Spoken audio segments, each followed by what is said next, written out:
You're looking at a $1,500 t-shirt, and it's sitting on a rack in Wales, Wisconsin. This is Finders Keepers, a little over a month old, tucked off the main road where most people would never even know to look. Bruce and Tammy are husband and wife, and they share one obsession: the hunt. This business started out as a hobby that got a little bit out of control.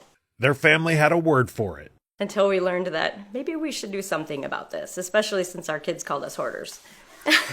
They called it a business. We went to a sale one day and we found some really nice items in the front yard of this lady's house. So I asked her, what are you doing with all of these clothes if you don't sell them?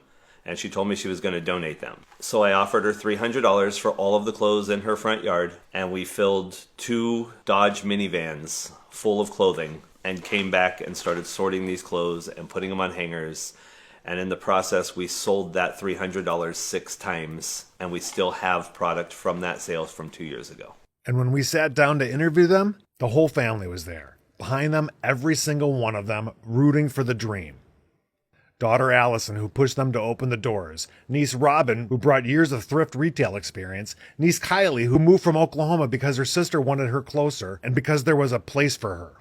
And Landon, 8 years old, their Pokemon expert. Last week, he pulled a $10 card from his own pack and handed it to a boy he had never met, just because he wanted to. But yeah, what makes this really unique, in my opinion, is any article of clothing that comes in here, unless it's brand new with tags, gets put through a washing machine and dried so that when you do come in here, you're trying on a clean article of clothing. We have salvage denim as well, which salvage denim comes in.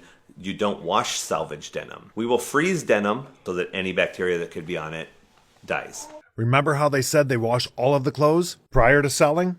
Well, except for the one. Because when something's this rare, this perfect, you don't risk it. There's a value to us washing the items and taking these extra steps and making sure there's no holes. Now, if it's a very, very vintage item, sometimes the holes and missing buttons don't mean anything. The hunt led them to a $1,500 shirt, 2 minivans full of memories, and a store tucked off the main road. But the best thing they ever found was a family willing to build it all with them.